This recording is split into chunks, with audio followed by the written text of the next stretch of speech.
Oui, ok, impeccable. Et donc, on peut, comme c'est la nouvelle année, on peut insister sur la motivation. Ouais, on va essayer de penser à tous les êtres qui ont des difficultés, toutes les personnes qui sont malades, toutes les personnes qui sont seules, toutes les personnes qui essayent de faire de leur mieux pour faire en sorte que ce monde soit meilleur. Comme cette tournée des moines américains, je crois qu'ils sont d'origine sud-asiatique, mais ils sont aux Oui. États-Unis. Le Et ils font Ramadan. une marche de combien? De combien de kilomètres, tu disais, Vali? 3700 kilomètres, ouais. 3700 kilomètres, oui. Ouais, ouais, tout à fait, pour la Donc paix. 3 à pieds nus, hein. Mm. Pieds nus? Ouais, tout à fait. Waouh. Il y en Ouais. a qui sont pieds nus, ouais. Ouais, ouais, donc c'est très beau ce qu'ils font, ils sont suivis partout et c'est bien, ils ont l'air très, très simples, très humbles et très déterminés. C'est cool, ouais. Mm, mm. Et puis, moi, ce que je trouve bien aussi, ils ont beaucoup, beaucoup de soutien, ils ont des soins Oui, gratos, ils ont partout à manger, ils sont invités oui. partout. Franchement, c'est super chouette, hein. C'est chouette de voir ça, ouais, cette solidarité, ouais, tout à fait. Et puis le fait qu'ils aient récupéré un toutou sur le bord de la route, c'est Mm. chouette aussi, ouais. Un local, je crois qu'il s'appelle, ouais. Aloca, ouais, exactement. Mm, Ouais, mm. c'est chouette. Très bien. Et ben c'est super. Donc de quoi est-ce qu'on va parler alors? De quoi est-ce qu'on a parlé la dernière fois? On en était où? Dans Est-ce les qu'on peut faire un petit bipartites, résumé du livre, un gros résumé du livre dans toutes ses largeurs? d'abord. Dire que on parle de quoi? Le livre il parle de quoi? C'est quoi? C'est un roman policier? Bah, c'est l'esprit, de le connaître, Oui, l'esprit. connaître son esprit. Peut-être l'esprit, ouais. Ouais, ouais, ouais. Exactement. Et Ouais, donc, non, en fait, ouais, on oui. était dans les différentes divisions. Donc, on a fait les divisions septuples, les tripartites, et puis là, on est arrivé dans les bipartites. Et je crois enfin, on était à la page 91, on l'a faite, c'était les mentales et les sensorielles. C'est comme ça que je me suis arrêtée. Mais comme ça fait déjà 3 semaines, je suis pas sûre. Mais Ouais, on a non, c'est déjà ça, hein. regardé là-dedans, mais je crois qu'on n'a pas fini la page. Mm. C'est bien Oui, ça ou je sais pas, parce que comme ça je fait pense trois que c'est semaines. ça. Je pense que c'est ça en effet, parce que on a fait donc la division septuple. Alors bien sûr, c'est connaître l'esprit plutôt dans ses fonctionnements. C'est Mm. plutôt l'aspect épistémologie. Comment est-ce qu'on est plus ou moins en accord avec la réalité? Comment est-ce qu'on fait le tri dans nos perceptions, dans nos conceptions, etc. Et c'est moins une connaissance de l'esprit au sens expérientiel, au sens méditatif. Ouais, parce que ça nécessite, c'est un autre domaine d'une certaine manière. Bien sûr que l'un n'empêche pas l'autre, les deux sont complémentaires. Mais idéalement, c'est aussi de comprendre ce qu'est la nature de l'esprit conventionnel et puis ultime, etc. Mais là, c'est surtout pour voir comment est-ce qu'on peut faire le tri dans est-ce qu'on est plus ou moins à côté de la plaque ou est-ce qu'on est plus en accord avec la réalité. Très bien. Et puis les divisions septuples, c'est tout à fait par rapport à ça. Les divisions tripartites, c'était c'est surtout par rapport à l'objet apparent. Ouais, quand on parle des cognitions erronées, etc. ou non erronées. Et les divisions bipartites, il y en a plusieurs. Il y avait quoi? Il y avait en effet mental, sensoriel, il y avait conceptuel, non conceptuel, il y avait par exclusion, de manière collective, etc., etc. Et Mm. là, en effet, normalement, on est à cette partie du livre. En effet, comme tu disais, Valie, c'est 191 avec les cognitions mentales et les cognitions sensorielles. On était juste en train d'entrer dans le sujet, ouais. Mm, mm, Très mm. bien. Et donc, comment est-ce que vous décririez la différence entre les deux? Bah, la cognition sensorielle, elle utilise nos sens pour entrer en contact avec la réalité, alors que la cognition mentale, c'est simplement dans notre tête, si tu veux. On n'a pas besoin de... C'est mental, donc on n'a pas besoin d'être relié par nos sens au monde extérieur. Mm. Exactement, ouais, tout à fait. Elle n'est pas nécessairement reliée à nos sens. Elle peut l'être quand on parle des perceptions directes mentales, vous vous souvenez, quand c'est à la fin d'un continuum sensoriel, etc. Mais c'est pas nécessairement le cas. Une cognition mentale, par exemple, elle a pour faculté dominante une cognition mentale, une faculté mentale. Ouais. C'est pas nécessairement une cognition mentale d'ailleurs, mais une faculté mentale. Très bien. Et donc, les cognitions sensorielles, elles ont une faculté physique, ouais, qui est leur condition dominante. Très bien. Exactement. Et les mentales, elles ont quelque chose de spécial, elles peuvent être conceptuelles. Oui. Ouais. Très bien, alors que les sensorielles ne le sont jamais. Mm. Ouais, c'est aussi une autre différence. Bravo. Eh ben, c'est super. Excellent, très belle entrée en matière. Donc la définition d'une cognition mentale, c'est une cognition produite en dépendance de sa propre condition dominante non commune, une faculté mentale. C'est exactement ce qu'on vient de dire. Ouais, très bien.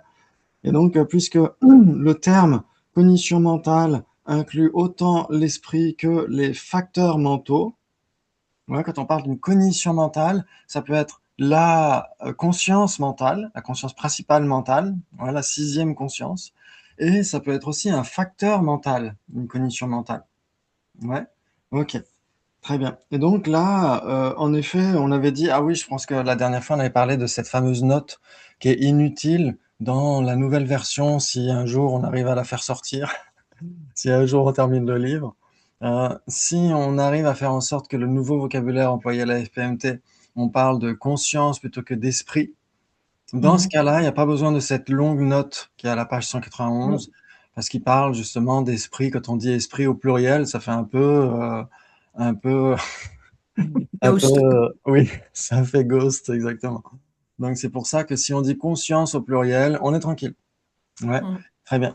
Et donc, c'est juste ce type de vocabulaire qu'on emploie en général, c'est plutôt les consciences.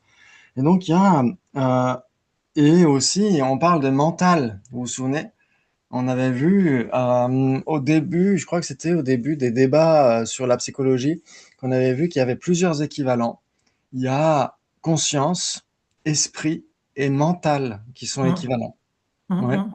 Et d'un autre côté, on a cognition, qu'est-ce qu'il y avait d'autre? Entendement, etc., ouais, qui sont plus larges. C'est-à-dire qu'une cognition, c'est ce qui est le plus, comment on pourrait dire, tout ce qui relève d'un événement cognitif, que ce soit une conscience principale ou un facteur mental. Ouais, une cognition. Donc, c'est l'élément le plus vaste. Et ces cognitions peuvent être divisées en deux. Alors, on avait vu qu'il y avait plusieurs divisions bipartites possibles, et en particulier, il y a la division entre conscience principale, qui sont des cognitions, et d'autres cognitions qui, elles, sont des facteurs mentaux. Ouais, donc c'est une autre division possible des cognitions en conscience principale et facteurs mentaux. Ouais, ça vous parle? Oui. Oui, oui. Très bien, excellent. Et donc, en effet, quand on dit un mental, c'est nécessairement une conscience principale. Ouais. Quand on dit aussi une conscience mentale, c'est aussi une conscience principale. Ouais. C'est la sixième conscience. Ouais. Après les cinq sensorielles, on a la conscience mentale. Et par contre, quand on parle de cognition mentale, c'est plus vaste. Ça peut Mhm. renvoyer aussi à un facteur mental. J'ai une question là, en fait, qui m'est bien. Excuse-moi. En fait, quand on parle de ces cognitions-là, est-ce qu'on parle du mouvement qui se passe d'un point de vue chimique ou électronique ou électrique, je sais pas quoi, dans le cerveau, ou est-ce que ça englobe plus vaste? Tu vois ce que je veux dire? Parce que où est-ce qu'on situe dans la tradition bouddhiste ces fonctionnements dans le corps? Oui.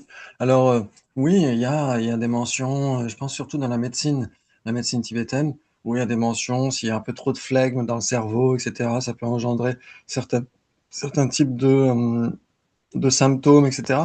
Mais ça va surtout. Alors, ils parlent pas beaucoup justement de cette condition dominante qu'est le cerveau. Mhm, Ouais, ils mhm. n'en parlent pas beaucoup. Ils parlent de facultés sensorielles, facultés visuelles, auditives, olfactives, etc.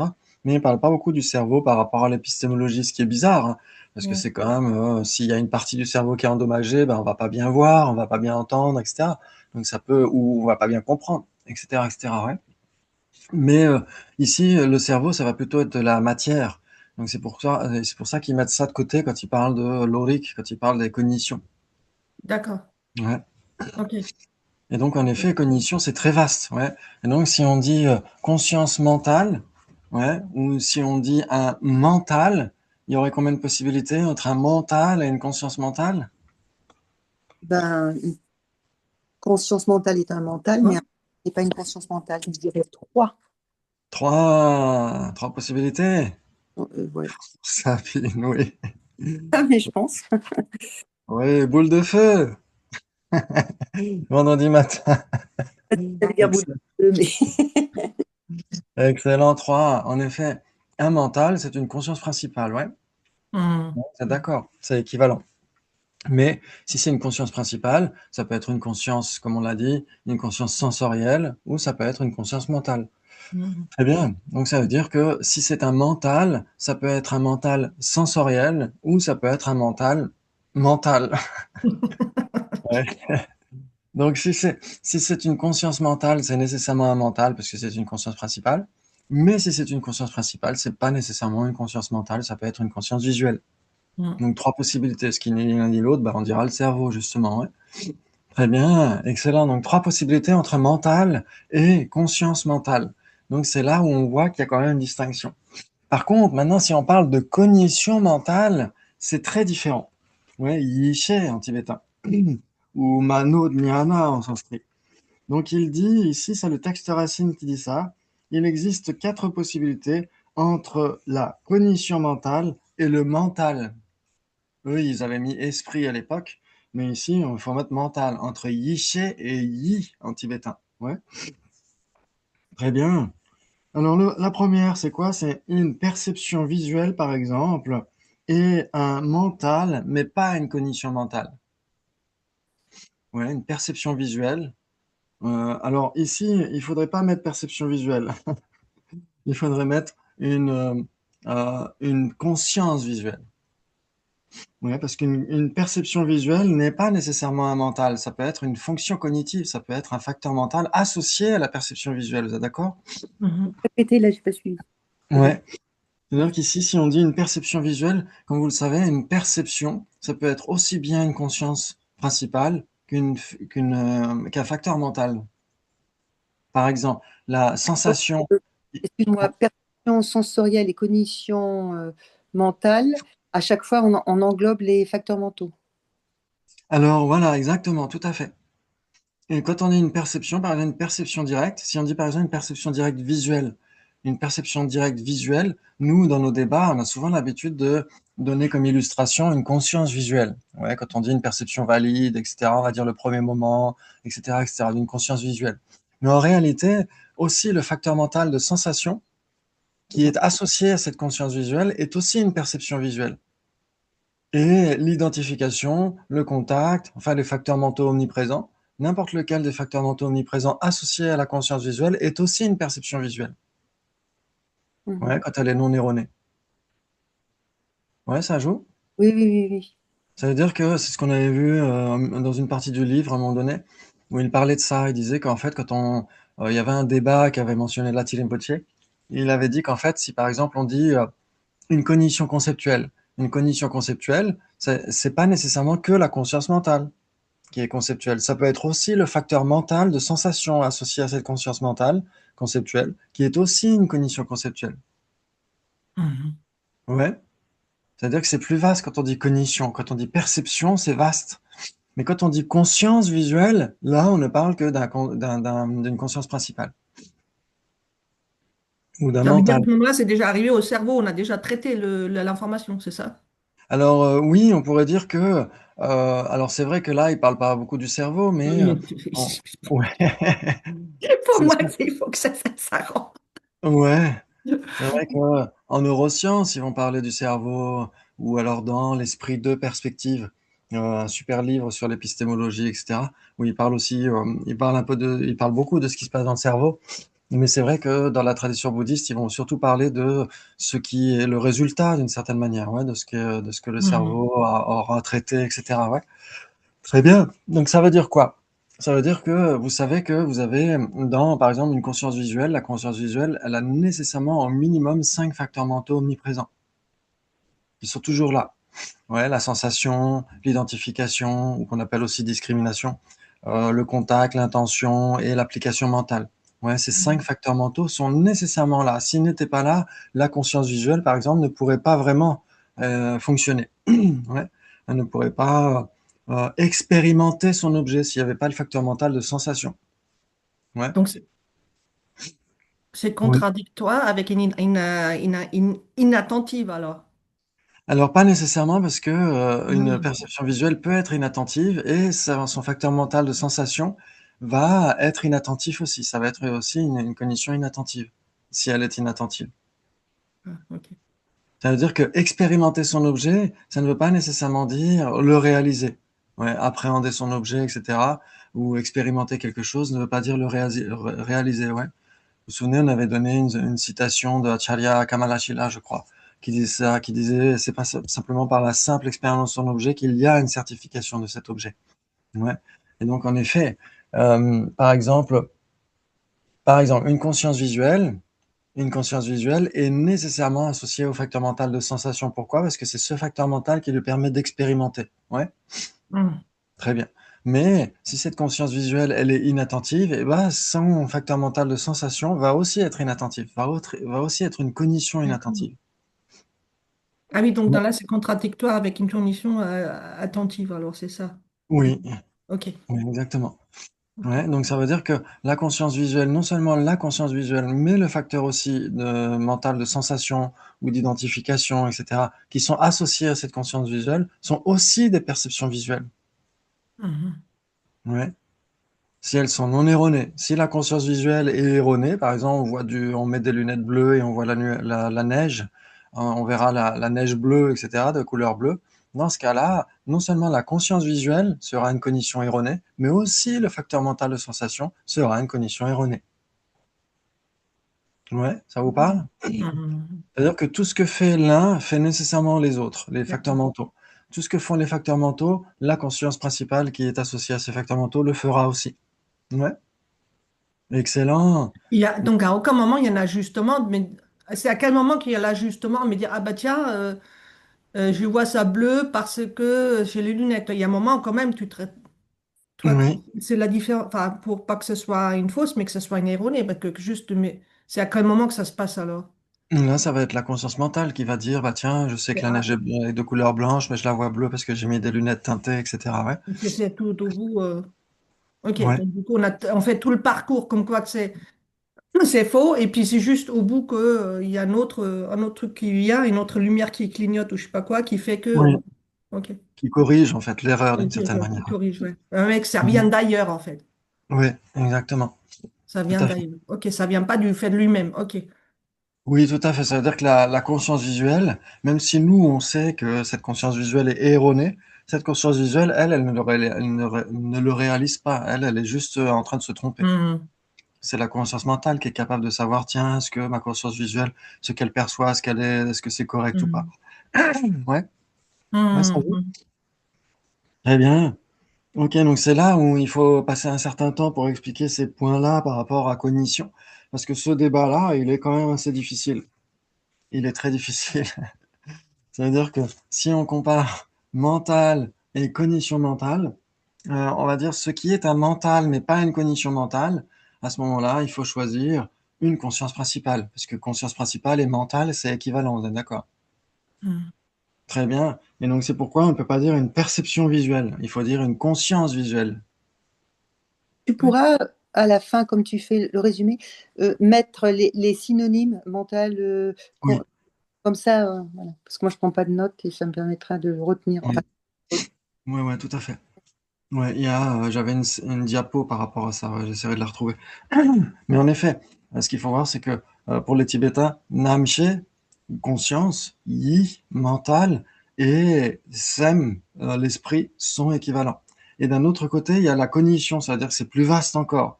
Ouais, ils vont dire Lo, Rigpa, Shepa. Et donc tout ça, ça veut dire cognition. C'est tout ce qui est le plus vaste possible.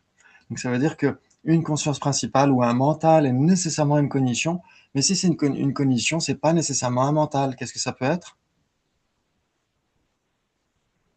ben, un facteur mental, hein. Un facteur mental, exactement, qui n'est nécessairement pas un mental, qui n'est nécessairement pas une conscience principale. Hmm. Ouais, bravo, très bien. Donc là, il faudrait corriger, il faudrait mettre une conscience visuelle, par exemple. C'est un mental, mais pas une cognition mentale. Ouais, très bien. Donc ça, c'est ce qui est A, mais pas B. Ce qui est un mental, mais pas une cognition mentale. Très bien. Et donc, ici, la Rinpoche, page 192, dit toute perception sensorielle peut être posée en exemple. En fait, non, pas toute perception sensorielle, toute conscience sensorielle. Ouais, ouais, Parce ouais, ouais. Parce que la que- perception englobe les facteurs mentaux, c'est ça? Exactement, tout à fait.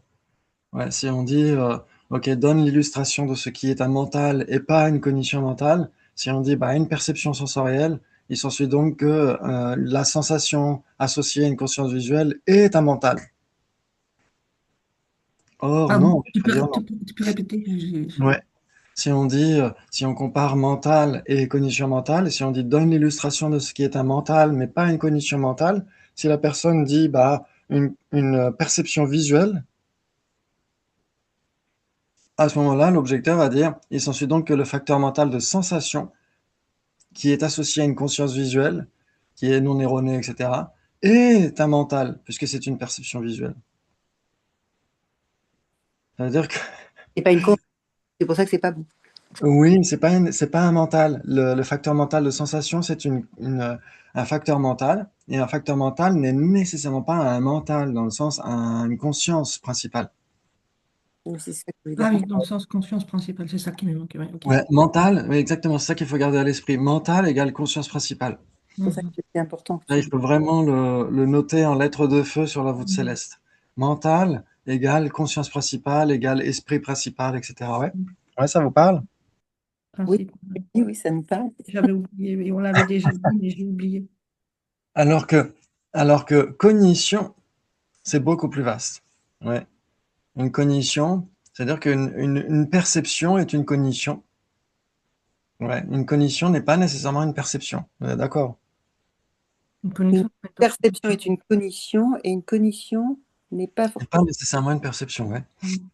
Parce que perception, c'est sensoriel et cognition, ça peut être mental, c'est pour ça? Alors, perception, ça peut être sensoriel. C'est pas Ouais, ça sensoriel? peut être, ça peut être mental. Une perception, ça peut être mental. Ça peut être une clairvoyance. Ah oui, Ça peut être d'accord. ouais. Mais une cognition conceptuelle, par exemple, une cognition conceptuelle n'est nécessairement pas une perception. Oui, oui, d'accord. Ouais. Mais elle reste une cognition.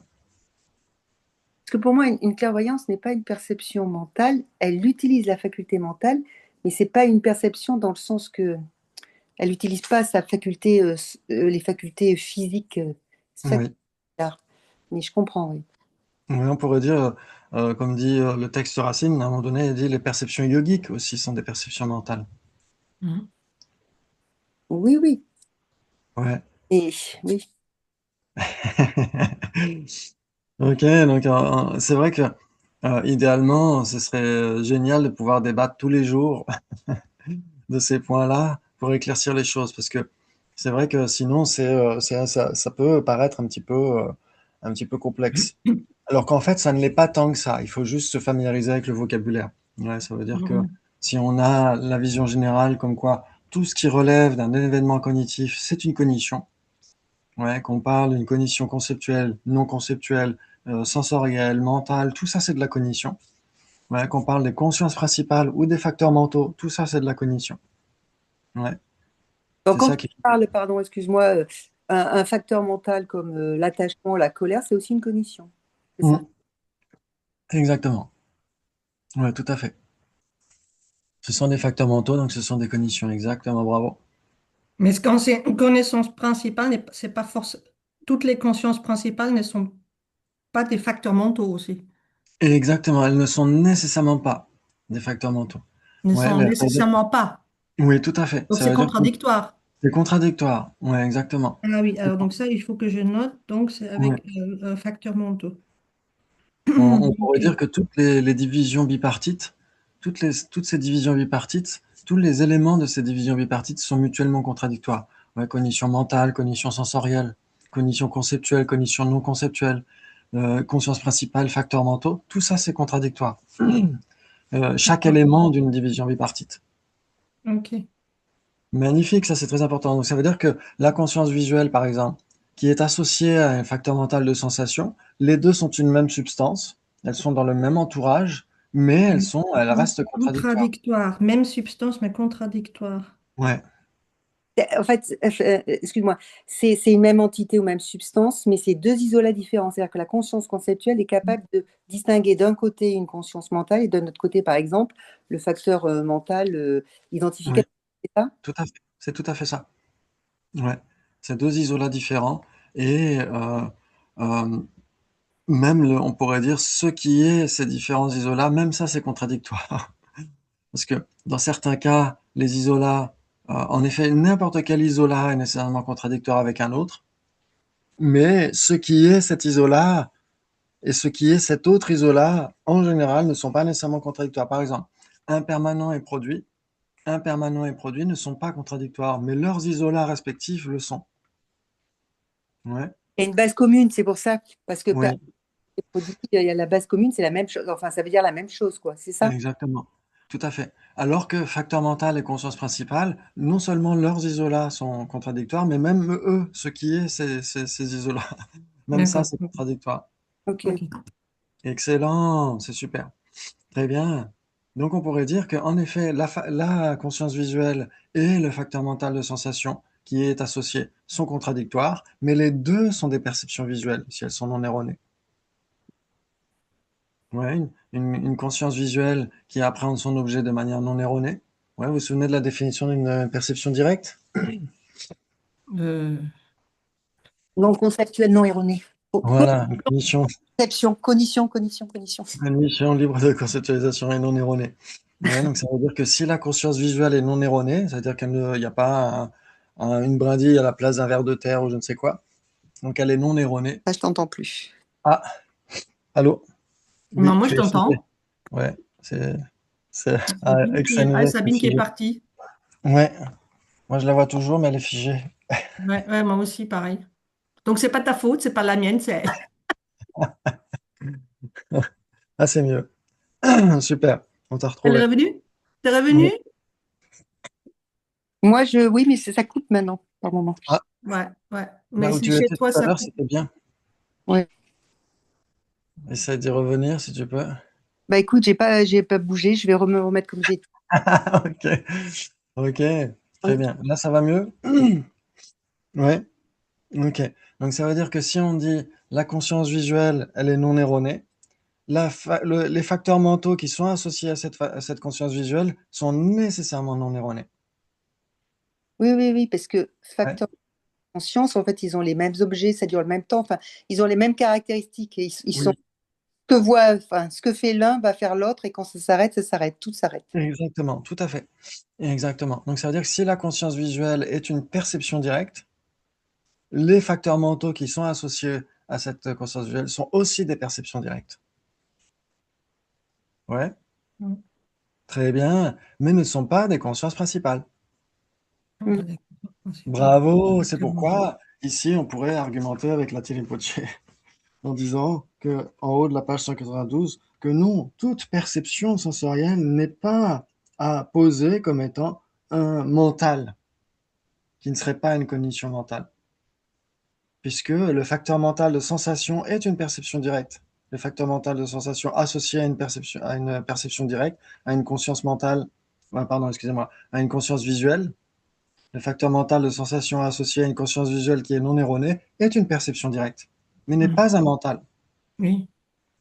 Donc c'est pourquoi on pourrait contre-argumenter, ouais. Bravo, magnifique. Ok. Donc on a fait un sur les quatre. Est-ce qu'on a encore le temps? Parce que ce débat, il est vraiment croustillant. Moi, je l'adore. Mais il demande vraiment qu'on prenne le temps. Oui, on a le temps, c'est cool. Ok. Et donc le numéro 2, c'est quoi? C'est toutes les fonctions cognitives, donc tous les facteurs mentaux qui accompagnent une cognition mentale sont des cognitions mentales, mais pas des mentaux. Bah, c'est la même chose, mais pour le mental, sans parler essentiel, non? Oui, ça veut dire qu'ici, tous les facteurs mentaux qui sont associés à une cognition mentale, à une conscience mentale, sont nécessairement des cognitions mentales, mais ne sont pas des mentaux, ne sont pas des consciences principales, puisque ce sont des facteurs mentaux. Ben, c'est ce qu'on vient de dire, oui. Ouais, c'est le truc opposé. C'est-à-dire que là, on a eu ce qui est A, mais pas B, ce qui est un mental, mais pas une cognition mentale. Donc n'importe quelle conscience principale sensorielle, c'est un mental, mais pas une cognition mentale. Ouais. Mm. Très bien. Maintenant, une cognition mentale qui n'est pas un mental, il faut choisir nécessairement un facteur mental. Ouais, vous êtes d'accord? Ouais, si on devait choisir l'illustration de ce qui est B et pas A, ce qui est une cognition mentale, mais pas un mental, il faut nécessairement que ce soit pas une conscience principale. Mm. Or, une cognition qui n'est pas une conscience principale, c'est nécessairement quoi? Un facteur mental. Un facteur mental. Exactement. C'est nécessairement un facteur mental. Donc, il faut que ce soit un facteur mental, mais qui soit associé à une conscience mentale. Mm. Ouais. Pour l'appeler cognition mentale, parce que sinon, une cognition, ça peut être n'importe quoi. Ça peut être un facteur mental, sensoriel, ça peut être une conscience principale, mentale, etc. Une cognition, c'est très vaste. Mais si on dit une cognition mentale, dans ce cas-là, une cognition mentale, ça peut être soit une conscience principale mentale, soit un facteur mental associé à cette cognition mentale. Mais si on dit qu'on veut une cognition mentale qui n'est pas un mental, dans ce cas-là, il faut exclure la conscience principale. Il faut Oui. choisir que les facteurs mentaux associés à une conscience mentale. Mm. Ouais, je sais pas si c'est clair. Ici, c'est à revoir avec un papier. Ouais, Quand c'est mental, c'est forcément une conscience principale, mais la conscience mentale est contradictoire avec un facteur mental. oui, Mental vient avec un facteur mental, donc c'est ça que ça a été expliqué, c'est ça. Donc oui, exactement. Ouais, et puis après, ouais, c'est comme ça que j'ai compris pour l'instant, quoi. oui. C'est tout à fait ça. Ça veut dire que c'est vrai que d'habitude, dans ce type de débat, on a plus l'habitude de commencer par l'illustration de ce qui est les deux, à la fois A et B. Mais en effet, ici, si on devait choisir, si on met de côté le livre pour l'instant, et qu'on dit, OK, une cognition, est-ce que ça peut être une conscience principale ou un facteur mental? Une cognition, parce que ça peut être les deux dans ce cas-là. Ça Les peut deux. être les deux. Exactement, bravo. Ah Maintenant, oui, si on dit une cognition qui n'est pas un mental, donc qui n'est pas une conscience principale, c'est nécessairement quoi? un facteur mental. Un facteur mental, Un facteur exactement. mental. Bravo. Très bien, très bien, très bien. Maintenant, si on devait choisir une cognition mentale qui n'est pas un mental, qui n'est pas une conscience principale, ça doit être quoi? Un facteur mental, mais pas n'importe lequel. D'une conscience mentale, d'une cognition mentale. Voilà, exactement. Ça doit être un facteur mental associé à une conscience mentale. C'est une cognition mentale, mais ce n'est pas un mental, ce n'est pas une conscience principale. Mm. Ouais, ça vous parle? Oui, tu dis associer, les facteurs mentaux, par exemple, les facteurs omniprésents, sensation, c'est les mêmes pour tous, seulement ils sont soit associés à une conscience sensorielle, soit à une conscience Oui, mentale. C'est tout, mais c'est exactement. le même. Tout à fait. Ça veut dire qu'il y a la sensation. Si on parle des omniprésents, parce que après, c'est pas nécessairement les mêmes. Par exemple, tout à l'heure, on parlait de la colère, l'orgueil, etc. Ceux-là ne peuvent jamais être dans l'entourage d'une conscience sensorielle. Oui, oui, oui, oui, bien Mais sûr. sinon, si on parle des omniprésents, c'est les mêmes. Ok. Ouais, bravo. Et avec l'entourage, j'ai pas compris le truc. Ça veut dire ne peuvent jamais être associés. Ça veut dire que la colère, elle n'est jamais dans la conscience visuelle, par exemple. La Ah conscience oui, ah oui, visuelle, c'est elle n'est ça. jamais Oui, en oui, colère. oui, ok, ok, ok. Elle est toujours dans la conscience mentale. Ouais. Oui, oui, mais je peux pas voir la colère devant moi, quoi. Oui, en Ouais, fait, en fait, ta conscience visuelle ne peut pas se mettre en colère. C'est oui, oui, impossible. oui, Il y a, oui. un facteur mental de colère ne peut pas être associé ou dans l'entourage, c'est comme ça qu'on dit, dans l'entourage ou associé à Oui. une conscience visuelle. Ouais, ça joue. Je peux voir la colère dans les yeux de quelqu'un, mais ça reste quand même une interprétation, quoi. Dans ce cas-là, oui, ça va être un effet. Ça va être un effet, comment dire, un langage non verbal. Ça va être un effet de sa colère. Et ça va Mm, pas être sa colère. mm. Ouais, très Il reste bien. une perception, voilà. Et même son regard n'est nécessairement pas sa conscience visuelle. Mm, mm, Ouais, ses yeux sont de la matière, mais sa conscience visuelle n'est pas de la matière. mm, mm. Ouais, très bien, excellent. Donc on a dit, là on est en train de comparer quoi avec quoi? Bah, pour moi, c'était la conscience principale avec les facteurs mentaux. C'est là où je me suis arrêtée là dans la comparaison et que Oui, c'était contradictoire. Et puis après, voilà, oui, oui, conscience principale et facteur mental sont nécessairement contradictoires. C'est et puis exactement après, ça. j'ai repu Mais l'embrouiller. c'est vrai que ce débat est compliqué. Il est compliqué parce que la façon dont il est formulé, c'est pas évident. Mais si on comprend bien que mental, ça veut dire conscience principale, Mm. ouais. et que cognition mentale, ça peut être une cognition mentale, ça peut être soit la conscience mentale, soit un facteur mental associé à cette conscience mentale. Par exemple, est-ce que la colère est une cognition mentale? Oui, puisque c'est un Ah oui. facteur qui fait partie de la cognition. Exactement. Est-ce qu'une clairvoyance est une cognition mentale? Non, non, un- c'est une. Alors, attends, c'est une perception. Le facteur. La, Ouais, une clairvoyance. oui, oui, non, mais la faculté est mentale, mais c'est Oui. sensoriel. Donc, ça peut pas être une cognition mentale. Mais c'est sensoriel? Comment ça? Une clairvoyance? Non, c'est sensoriel. La faculté est mentale, mais c'est les parties des perceptions directes. Donc, Oui. euh, attends, je me trompe. Répète, excuse-moi la Ouais, question. une clairvoyance, est-ce que c'est une cognition mentale? Oui, ça fait partie, il y a une faculté mentale aussi. Oui, exactement, c'est une cognition mentale. Et une clairvoyance, ça peut être soit la conscience mentale, ça peut être aussi un facteur mental associé à cette conscience mentale. Par exemple, le facteur mental de sensation associé à cette conscience mentale qui perçoit l'esprit de quelqu'un, etc. C'est aussi une clairvoyance. C'est aussi une perception directe mentale. C'est aussi Mhm. une cognition mentale. Donc, quand on dit cognition mentale, ça doit nécessairement être soit un mental, donc une conscience principale mentale. Ouais, dans ce cas-là, c'est pas n'importe lequel des mentaux, hein, c'est le sixième mental.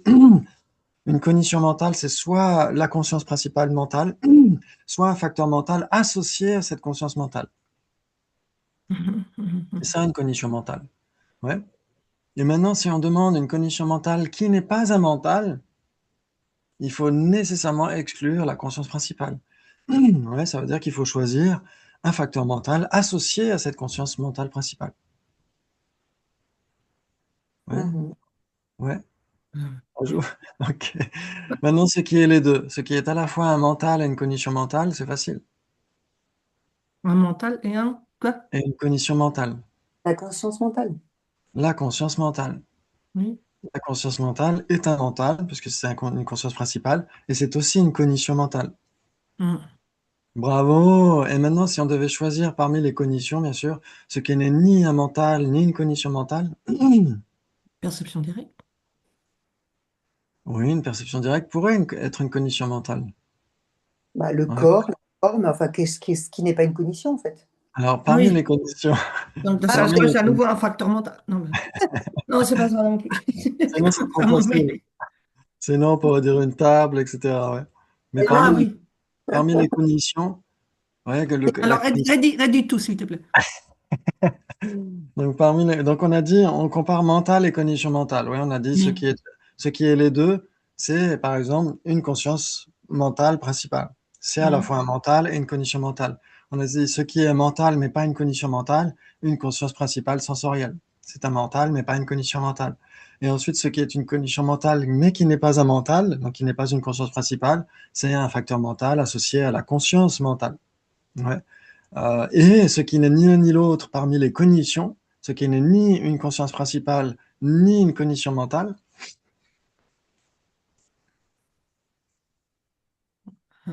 Ni une cognition principale, ni un facteur mental.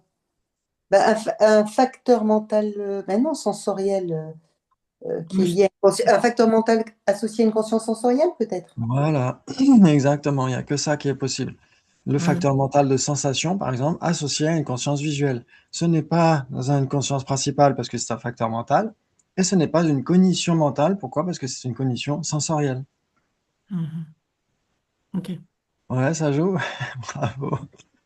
Excellent, oh là là, mais c'est magnifique. Et pourtant, c'était, à mon avis, l'un des débats les plus difficiles. Et Il vous est avez... à Hein? refaire, hein. C'est à Pardon? refaire.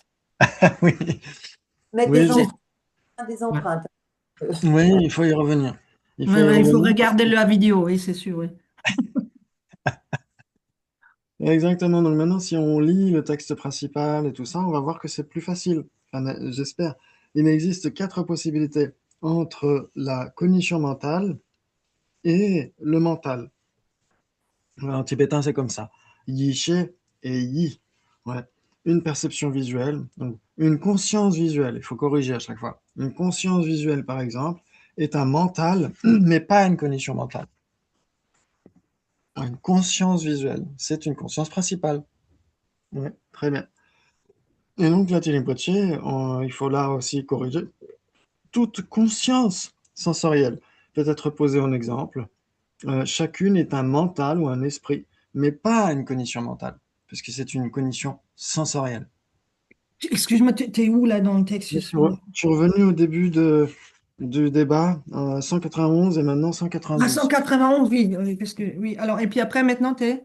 Là, je suis en haut de la 192. Ah oui, ok, ok, ok, ok, ok. Ouais. Hmm. Donc ici, il faut corriger, il ne faut pas mettre toute perception sensorielle, il faut mettre toute conscience Oui. sensorielle.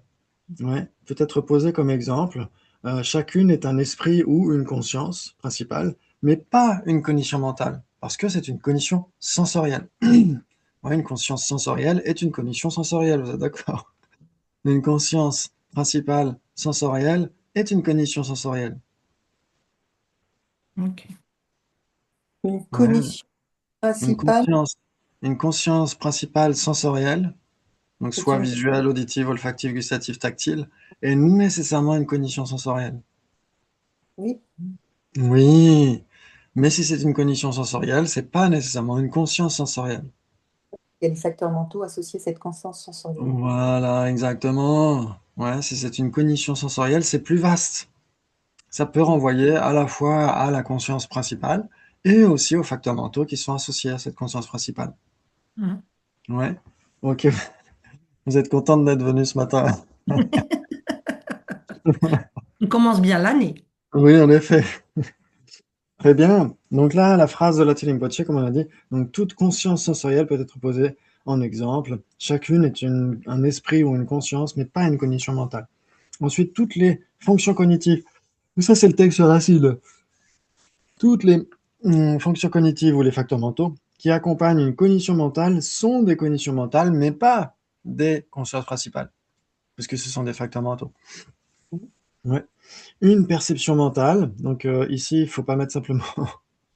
euh, Ah si, on pourrait mettre ici, ça joue une perception mentale est à la fois un esprit et une cognition mentale, mais en fait, il faut choisir une conscience mentale. Ouais. Parce que si on dit une perception mentale, c'est trop vaste. Ouais, ça pourrait engendrer des contre-exemples. Si on dit une perception mentale est à la fois un esprit et une cognition mentale, ça pourrait poser question, parce qu'on pourrait dire, bah, le facteur mental de sensation associé à la clairvoyance est une perception mentale, mais n'est pas un esprit, n'est pas une conscience principale, puisque c'est un facteur mental. Donc là Mhm. aussi, il faut corriger.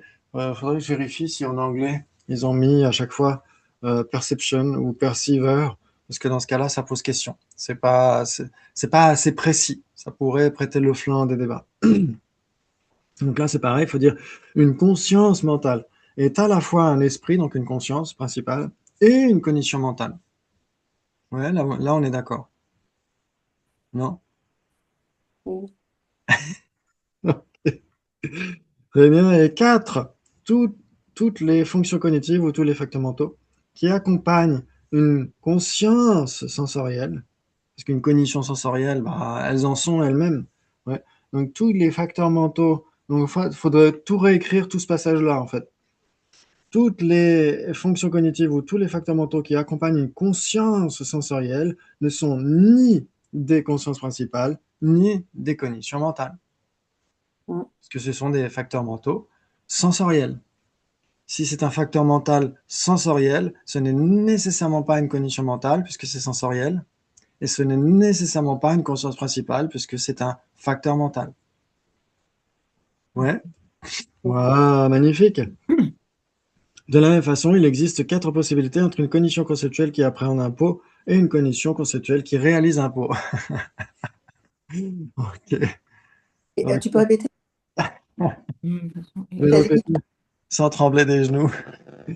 De la même façon, dit le texte Racine, il existe quatre possibilités entre une cognition conceptuelle qui appréhende un pot et une cognition conceptuelle qui réalise un pot. Ouais. Ouais, ça Pour pose moi, que c'était question. contradictoire, hein. Entre quoi et quoi? Qu'est-ce qui était Entre contradictoire? le fait d'avoir le concept et la réalisation, pour moi que c'était contradictoire, mais en fait non. Alors, en effet, ici, une conscience conceptuelle peut réaliser quelque chose, non? Bah, ça va devenir une inférence. Enfin, oui, elle va comprendre quelque chose. Elle réalise, oui. Oui. Ou Mais, même, on pourrait dire l'inférence, voire même le souvenir, la subséquente hum, conceptuelle. Ouais, très hum, bien. Donc, ça veut dire que être conceptuel ne veut pas nécessairement dire que ça ne réalise pas son objet, ouais. hum, Ouais, l'inférence, par exemple, on déduit, tiens, c'est un pot, pourquoi? Parce que c'est bulbeux à fond plat, capable d'opérer la fonction de contenir un liquide, etc. Donc dans ce cas-là, on dira, oui, en effet, c'est un pot. Donc on réalise que c'est un pot. Conceptuellement, ouais. hum, Ouais, très bien. Impeccable. Et donc, là, Thiel Rinpoche va expliquer. Il dit, la généralité de sens de pot doit apparaître à toute cognition conceptuelle qui appréhende un pot. C'est-à-dire, pour l'appréhender conceptuellement, il faut qu'il y ait le concept de pot. hum, Oui. Ouais, si par exemple la conscience conceptuelle réalise non-pot, ouais, si elle a le concept non-pot, C'est un elle pot, un non. réalise, elle réalise quoi? J'aurais dit le pot, mais je suis un pot, sage. oui. Non, non, pot, c'est un pot. Exactement. Ça veut dire que la conscience conceptuelle qui pense, qui a le concept non-pot, elle réalise pot, mais elle ne l'appréhende pas. Parce que qu'est-ce qu'elle appréhende? Non-pot. Hum, hum, hum. Et donc, du coup, il faut connaître le concept pour reconnaître quelque chose, Oui. tout simplement. Et en effet, si la conscience conceptuelle pense à peau, réalise peau en pensant peau, non seulement elle réalise peau, mais en plus elle l'appréhende, parce qu'elle a le Mhm. concept de peau. Ouais. Et si elle a le concept de non-peau, dans ce cas-là, elle réalise toujours peau, parce que qu'est-ce qui est un non-peau? Bah, c'est nécessairement peau. Hum. Mais elle ne l'appréhende pas, parce qu'elle appréhende le concept, ou elle appréhende non-peau. Parce qu'en fait, elle va déduire, ça va déduire un certain, comment dire, l'image n'apparaît pas, mais elle va en déduire quelque chose, donc l'image, elle ne le voit pas, enfin, Mm. elle n'appréhende pas, l'objet apparent n'existe pas, mais elle comprend ce que ça veut dire, elle Oui, en déduit quelque chose, c'est ça? oui, c'est implicite. Oui, c'est C'est implicite. Ça veut dire que quand une conscience réalise un objet qui ne lui apparaît pas, elle le réalise implicitement. Ouais. Et donc, si elle réalise cet objet implicitement, elle ne l'appréhende pas, mais elle le réalise. Mhm. c'est Ouais, comme c'est le ça nom. qu'on C'est comme le non-soi. C'est comme le non-soi pour la perception directe yogique. Elle réalise le non-soi implicitement parce que le non-soi ne peut pas apparaître à une conscience directe, à une perception directe. Ouais. Ouais, ça vous parle? C'est, c'est, Ok. c'est- oui, donc du coup, là, on parle bon, d'impôt. Donc en fait, au moment où on a compris ce que c'est un pot, c'est un concept qu'on apprend. Mais le Oui, non-soi, tu peux l'apprendre aussi. Parce que- oui, j'espère. tu vois ce que je veux dire? Est-ce que on peut vraiment avoir l'idée de non-soi dans le sens que je l'ai appris, dans la mesure où Oui, c'est une expérience. Enfin, ce que je veux dire, c'est Mais là tu où... l'apprends, mais il a pas en fait. Comment dire, un- tu le déduis, mais tu ne le vois pas, ce non-soi. Tu Ah peux pas, voilà. peux pas Donc le comment... voir, c'est pas le terme qu'il faut utiliser, mais euh, oui, c'est une déduction, c'est implicite. C'est parce que ça n'existe pas que tu dis, bah voilà, il y a du non-soi, en fait. Tu le trouves pas. Voilà. Donc, Enfin, donc, donc, je pense que souvent, c'est ça le problème pour beaucoup de gens, c'est qu'ils réalisent qu'il n'y a rien, en fait. Parce qu'il n'y a Mm. rien à réaliser, en gros. Oui, mais c'est l'idée quand même, non? Alors qu'un pot, Oui, je le vois un pot, je réalise un pot, je comprends le concept. Alors que quand il y oui, a quelque chose qui est pas là, j'ai beaucoup plus de mal à me dire qu'il n'y a rien. Alors que oui. Mais pour le non-soi, il faut réaliser une absence. voilà, et ça, c'est hyper compliqué quand même. Enfin, bah, le non, Exactement. l'absence, non? Non? En effet, il faut réaliser l'absence d'un soi. voilà, Et donc, cette absence, comme c'est permanent, ça ne peut pas apparaître à une perception directe. Pour les voilà. autres cas, hein, Pour les madhyamika, ça pose pas de problème. Moi, ouais, pour les prasangika, ils disent que la vacuité peut apparaître à une perception yogique qui la réalise. Mais pour les non prasangika, on pourrait dire pour les sautrantika en particulier qui suivent le raisonnement, ici, dans notre contexte, ils vont dire que un impermanent, c'est équivalent à l'objet apparent d'une perception directe. Et un phénomène permanent, c'est équivalent à objet apparent d'une conscience conceptuelle. Donc ça Mhm. veut dire qu'un phénomène permanent ne pourra jamais apparaître à une perception directe pour les Sautrantika. Voilà. Donc même pour l'Arya qui est en absorption méditative sur le non-soi, le non-soi ne lui apparaît pas, mais il le réalise. Mhm. Ouais, ça veut dire, c'est comme par exemple, si par exemple vous regardez vos mails ce matin, si vous vous demandez, tiens, est-ce que j'ai des mails aujourd'hui, et vous voyez dans la box, il n'y a pas de nouveaux mails. Ouais, donc vous voyez l'absence, vous réalisez l'absence de mails dans la boîte à mails, ou dans le courrier, la boîte à lettres. La boîte aux lettres, vous vérifiez, est-ce que j'ai des courriers ce matin? Eh ben, il n'y a pas de courrier ce matin. Ouais, comment est-ce que vous le savez? Bah, parce qu'il y a plein de spam. Et du coup, il y a plein de spam. Donc, du coup, dans le cerveau, c'est ça que je veux dire. Il y a plein de spam. Et donc, j'ai l'impression d'avoir plein d'informations. Donc, du coup, il y a un soi. Alors, comme j'ai plein de spam, le non-soi n'existe pas parce que j'ai des spams. Oui. Il y a des fausses informations qui font que j'ai l'impression il y a un soi, etc. Mais c'est les spams. Ouais. Par exemple, imaginons qu'il n'y ait plus dans la corbeille de fruits, qu'il y ait plus de pommes. Comment est-ce qu'on sait qu'il n'y a plus de pommes dans la corbeille de fruits? Bah oui, parce que je le sais. Non. Ouais, et comment est-ce qu'on le sait? Comment est-ce qu'on est capable de savoir? Comment est-ce qu'on est capable de se rendre compte d'une absence? Bah là, quand tu regardes quelque chose, tu le vois bien. C'est pas comme, c'est pas. Alors que le non-soi, c'est pas pareil. Là, c'est Ah visuel, oui, sensoriel, c'est totalement différent, non? Oui, oui, mais c'est le même principe pour le non-soi, c'est quand même direct. La réalisation est directe pour l'aria, non? Oui, mais d'abord, peut-être, oui, mais d'abord, il faut quand même passer par tout ce qui est inférentiel et conceptuel. Enfin, il faut quand même beaucoup réfléchir là-dessus.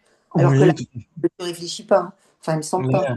a pas besoin de réfléchir, mais il y a besoin de savoir ce qu'on cherche. Oui, tout Mm. à fait.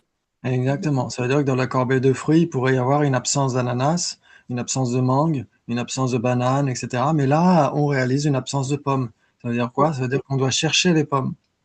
Ouais, ça Oui, veut dire oui. qu'on doit au moins avoir le concept de pommes. Notre conscience visuelle, elle, ne voit pas de pommes. Ouais. Donc, la conscience visuelle, d'une certaine manière, on pourrait dire, pourquoi pas, réalise l'absence de pommes, mais cette absence ne lui apparaît pas parce qu'elle est permanente. Donc, elle Mm. la réalise implicitement. C'est le même principe. Oui, bah oui, je comprends le principe, mais comme c'est bourré de spam, je vois pas trop. Il faut que je fasse le tri, il faut que je fasse le tri pour voir s'il y a quand même pas un truc bien, mais en fait, Ah, il parce y a que que des spams, donc du coup, c'est ça qui. t'es pas sur Gmail. Sur Gmail, il fait le tri automatiquement. Il met tous les spams en dehors de la boîte principale. Ça, Bah, c'est et puis pratique. des fois, il y a des bons mails qui partent avec. Enfin bref, aussi. Oui, des fois, ouais, ça arrive. Ouais. Ouais, donc ça marche pas très bien non plus. Oui, exactement. Mais dans la boîte aux lettres, c'est plus facile, ouais. Dans la boîte aux lettres, si on se dit, tiens, est-ce que j'ai une facture aujourd'hui? Et donc, on se dit, tiens, ouf, j'ai pas de facture aujourd'hui, c'est cool. Comment est-ce qu'on le sait? Parce qu'on appréhende le fond de la boîte aux lettres, et le fond de la boîte aux lettres n'est nécessairement pas une lettre. Mm, mm. Ouais. Oui, bah oui. Et donc, on réalise le fond de la boîte aux lettres qui est une non-lettre. Bah oui. Et donc, en réalisant explicitement le fond de la boîte aux lettres, on réalise implicitement l'absence de courrier dans la boîte aux lettres. Théoriquement, oui, c'est facile. Oui. Non, mais c'est ça que je voulais dire. C'est facile, mais théoriquement, c'est facile. Je comprends le concept, mais Pour il y le a plein non-soi, de c'est beaucoup pubs, plus plein de spam partout. Donc, du coup, simple. je pense que c'est pour tout le monde un peu pareil quand même. Et même pour le non-soi, il y a beaucoup de spam. Par exemple, si vous regardez sur les pages Facebook ou ailleurs, il y a énormément de gens qui parlent de la vacuité, du non-soi, etc. Mais il faut vraiment, vraiment étudier les textes classiques et discuter avec ses maîtres, etc. pour vraiment essayer de voir à peu près de quoi il s'agit. Parce qu'il y a tellement de spam aussi sur le non-soi, sur la vacuité, etc. C'est hallucinant. Hallucinant. Donc c'est pour ça que c'est important de faire, de raffiner notre recherche. Qu'est-ce qu'on Bien recherche sûr, bien sûr, exactement? bien sûr. Est-ce qu'on cherche un soi permanent, unitaire, autonome? Est-ce qu'on cherche un soi autosuffisant, substantiel? Quelle tête aurait ce soi autosuffisant et substantiel s'il existait? Et donc on se rend compte qu'il n'existe pas. Pourquoi? Parce qu'on observe l'opposé de cela. etc., etc. Ouais, donc il y a énormément de déductions à faire, ouais, pour ce qui relève du non-soi, parce que c'est un phénomène caché.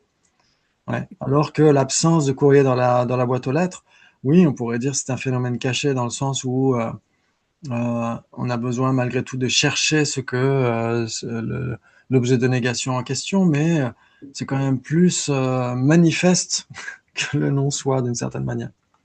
Ouais. Mais manifeste, pas dans le sens phénomène manifeste égale impermanent, hein, parce que une absence est nécessairement pas un phénomène manifeste dans le sens c'est pas nécessaire, c'est nécessairement pas explicitement réalisé par une perception Mhm. directe. Ouais. Valide. Ok, donc je crois qu'on a terminé pour aujourd'hui. Je vérifie. Oui, exactement. Donc ici, c'était juste pour essayer de parler de ce débat très compliqué par rapport, enfin, si vraiment on n'est plus familiarisé avec le vocabulaire, c'est pas assez compliqué. Si on comprend qu'une cognition se divise en deux, soit conscience principale, soit facteurs mentaux. Si c'est une cognition qui n'est pas une conscience principale, c'est nécessairement un facteur mental. Et si c'est une cognition qui n'est pas un facteur mental, c'est nécessairement une conscience principale. Ouais, etc., etc. Donc ça permet de faire le tri. Et là, ensuite, on est entré dans ce débat entre une cognition conceptuelle qui réalise quelque chose et une cognition conceptuelle qui appréhende quelque chose. Et pour appréhender un phénomène, pour la conscience conceptuelle, il faut qu'il y ait le concept de ce phénomène. C'est ça que ça veut dire. Ouais. Mhm. Et on pourrait dire même en général, par exemple, il y a un texte philosophique qu'on étudie à Tibet House, La guirlande des vues de Kensho Jime Wangpo. Quand il parle du Sautrantika, il dit que le non-soi n'est même pas l'objet du mode d'appréhension de la perception directe yogique qui le réalise, parce qu'il n'est pas appréhendé par cette perception directe yogique. Exactement comme ce qu'on vient de dire, le non-soi, c'est permanent, c'est une simple négation, donc c'est permanent. Ça ne peut pas apparaître à une perception directe, même si elle est Mhm. yogique. Mhm. Ouais. Mais ça peut être réalisé par cette perception directe. C'est ça que ça veut dire. Ok, bravo, vous avez assuré, alors que c'était J'avais pas... encore une petite Oui, question par rapport au livre. Donc, on aura bientôt terminé. Donc, du coup, alors, tu sais pas si ça va être publié ou pas publié, mais j'ai pas noté toutes les corrections que tu proposes. Est-ce qu'il peut y avoir un moment, un oui, truc intermédiaire corrigé sans que ce oui, soit imprimé? Parce que oui, du coup, comment je commence à lire et puis après, je me pose, ah, mais ça devait être comme ça. Je suis comme, après, je me oui. mélange parce qu'entre les différents termes qui sont plus ou moins remplacés, est-ce que donc il y a un Oui, tout moment à fait. d'avoir la version corrigée? J'avais, j'avais commencé à corriger le PDF, ouais, parce qu'on Oui, peut mettre des suggestions sur le PDF que j'ai pas encore partagé parce que j'avais fait que le début.